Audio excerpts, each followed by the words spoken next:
بسم اللہ الرحمن الرحیم۔ السلام علیکم، میں ہوں جاوید اقبال اور آپ دیکھ رہے ہیں پروگرام سچ کے ساتھ۔ آج مالی سال 2023-2024 کے لیے وفاقی بجٹ وزیر خزانہ اسحاق ڈار نے پیش کر دیا، اور اس بجٹ کا جو مکمل تخمینہ ہے وہ 14,460 ارب روپے کا جو ہے یہ مکمل اس کا حجم ہے۔ نئے ٹیکسز لگانے سے گریز کیا گیا ہے۔ اس کے ساتھ ساتھ جو ترقیاتی منصوبے ہیں ان کے لیے 11,50 ارب روپے کی رقم مختص کی گئی ہے۔ سرکاری ملازمین کی تنخواہوں میں بھی 35% تک کا اضافہ کیا گیا ہے، اور اس کے ساتھ ساتھ صحافیوں اور فنکاروں کے لیے جو ہیلتھ کارڈ ہے، ہیلتھ کارڈ انشورنس، اس کا بھی اجرا کیا گیا ہے۔ بیرونی ملک جو پاکستانی ہیں ان کے لیے بھی بہت سی مراعات کا اعلان کیا گیا ہے کہ اگر وہ $50,000 سے زائد کا زر مبادلہ بھیجتے ہیں تو ان کو مختلف قسم کی مراعات دی جائیں گی، جس کا ذکر آگے چل کے ہم کریں گے۔ جو جی ڈی پی کا تخمینہ رکھا گیا ہے وہ 3.5% اور افراط زر 21%۔ برآمدات $30 ارب اور ترسیلات زر کا جو تخمینہ ہے وہ $33 ارب رکھا گیا ہے۔ بے نظیر انکم سپورٹ پروگرام کی مد میں 360 ارب روپے تھے، اس کو بڑھا کر 400 ارب کر دیا گیا ہے۔ سوال یہاں پر یہ پیدا ہوتا ہے کہ ایک تو آئی ایم ایف کے ساتھ ہماری بات چیت جاری ہے، لیکن ابھی تک سٹاف لیول ایگریمنٹ نہیں ہو پایا۔ یہ جو بجٹ پیش کیا گیا ہے جس کے بارے میں کہا جا رہا ہے کہ یہ آئی ایم ایف کے ساتھ آپ اس کو کہہ سکتے ہیں کہ ان لائن ہے، تو کیا وہ جو نواں ریویو ہونا تھا وہ ریویو اب مکمل ہو پائے گا؟ کیونکہ 30 جون سے پہلے یہ کام ہونا ہے۔ یہ تمام معاملات اور یہ اس بجٹ سے عام آدمی کی زندگی میں اس کی زندگی پر کیا اثرات ہوں گے، ان تمام معاملات پر آج ہم اپنے اس پروگرام میں بات کریں گے۔ اس کے لیے میں جوائن کر رہے ہیں اس میں سینئر صحافی اور تجزیہ کار پولیٹیکل سائنٹسٹ عظیم چودھری صاحب، آپ کو خوش آمدید کہتے ہیں۔ ہمیں جوائن کر رہے ہیں سینئر نائب صدر Islamabad chamber of commerce and industries Fahad Waheed صاحب، آپ کو بھی خوش آمدید کہتے ہیں۔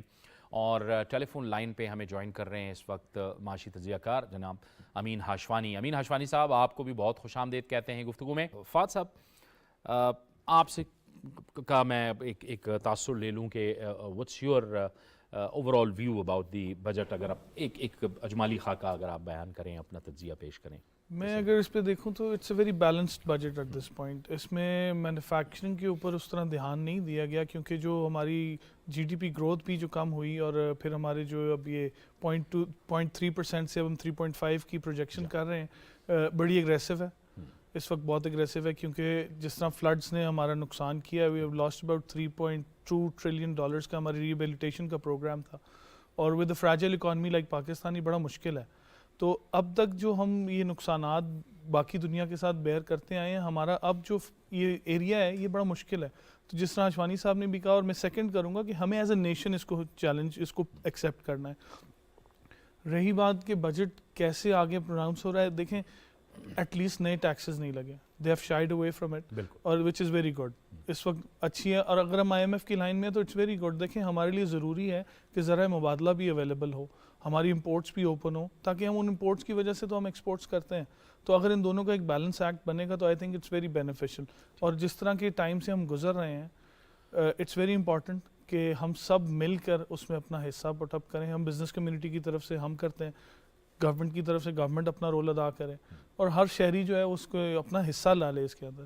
It's not an easy task at this. بالکل ٹھیک۔ فہد صاحب آپ بتائیے، ایک تو جو بات کی گئی، ہاشوانی صاحب بھی یہی بات کر رہے تھے کہ تھوڑا سا ہمیں سب کو مل کر، جیسے چودھری صاحب بھی کہہ رہے تھے کہ مل کر آگے چلنا ہوگا۔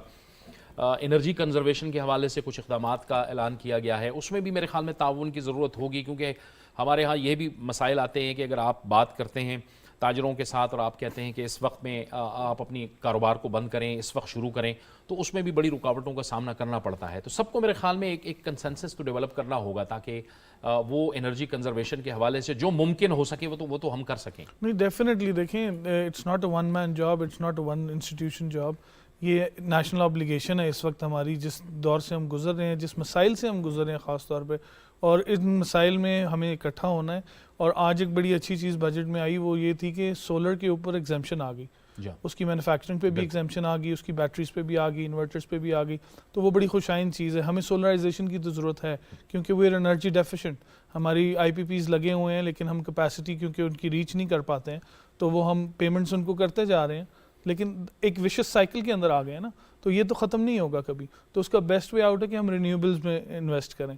اور اس وقت آئی ووڈ سے کہ ہم سب کیونکہ اب نیپرا نے ویلنگ کی بھی الاؤ کر دیا تو you can have your power plant in somewhere else in the country اور آپ اس کو کہیں اور یوز کر سکتے ہیں. تو اب ہم اس طرف بات کریں, ہماری 900 کلومیٹر کی کوسٹل بیلٹ ہے, ہم فشنگ کے اوپر دھیان دیں, فش کی ایکسپورٹ کے اوپر دھیان دیں, ہم سولر بیڈز کے اوپر کام کریں, ہم اپنے ریگستانوں کو استعمال کریں, ان کی اتنی وسیع جگہیں اس کے اوپر ہم سولرز لگائیں, ہم رینیوبل کی طرف آئیں. دیکھیں اگر ہم نے وقتی ان چیزوں پہ انویسٹ نہیں کیا جن پہ ہمیں کرنا چاہیے تھا تو اب ہم ان کو ایٹ لیسٹ رینیوبل انرجی سے تو استعمال کر سکتے ہیں.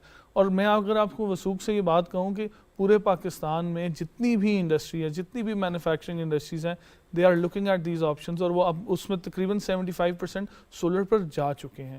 اگر آپ اس وقت اسلام آباد کی اسکائی لائن کو بھی دیکھیں گے نا تو آپ کو گھروں میں بھی سولر نظر آئے گا. تو as a community we are working towards it, because ویسے بھی بڑی مہنگائی ہو چکی ہے الیکٹریسٹی کی کاسٹ میں, and I think 40 rupees a unit is not worth it. تو اب سب اسی طرف جائیں گے اور جانا بھی چاہیے. اور اگر کوئی حکومت ایسا اقدام لیتی ہے کہ جس طرح وقت جلدی کرنا ہے تو آئی تھنک ان کنسنٹریشن ہو جائے تو will be better for both the sides. بالکل ٹھیک ہے, بالکل ٹھیک ہے. اپنا فہد صاحب, ذمہ داری تو لینی ہوگی. سیاسی حکومتیں ہمیشہ ہچکچاتی ہیں بڑے فیصلے کرنے سے, اس قسم کے فیصلے کرنے سے, لیکن ایک لیول پہ جا کے, ایک جگہ جا کے جب آپ کی معیشت اس قدر پھنسی ہو, ایک فکرہ کہہ لیں, بہرحال آپ کو فیصلے کرنے ہوتے ہیں. میں آتا ہوں آپ کی طرف کمنٹ لیتا ہوں. جی جی جی آپ دیکھیں, فرض کریں ایک سڑک بنتی ہے, اس سڑک کی میعاد رکھی جاتی ہے کہ یہ 50 سال تک رہے گی, اور وہ 3 سال میں ٹوٹ جاتی ہے.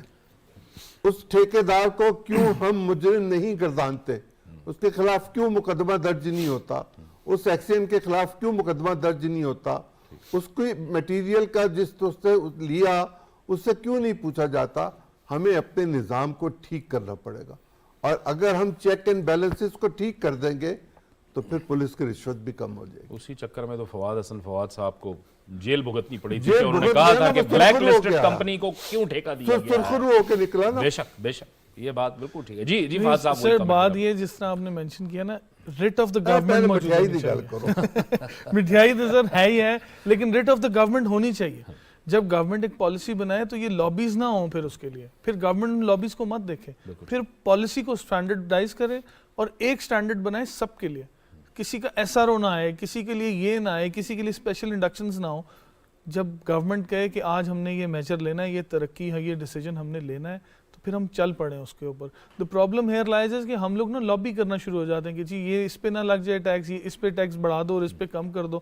تو this is one of the biggest challenges جو ہم فیس کرتے رہتے ہیں ہمیشہ, کہ کہیں یہاں سے آ رہا ہے, کوئی وہاں سے آ رہا ہے, لیکن سچی بات کوئی نہیں کر رہا.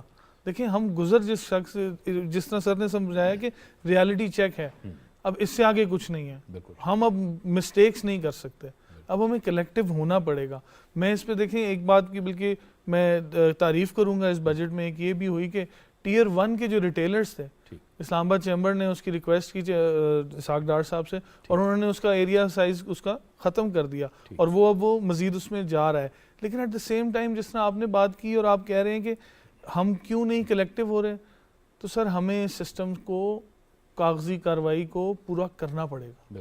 ہمیں اکٹھا ہونا پڑے گا اور میک شور کرنا پڑے گا کہ کوئی ایسے عناصر نہ ہوں جو ہماری انٹرنل یا ایکسٹرنل افیئرس کو افیکٹ کریں.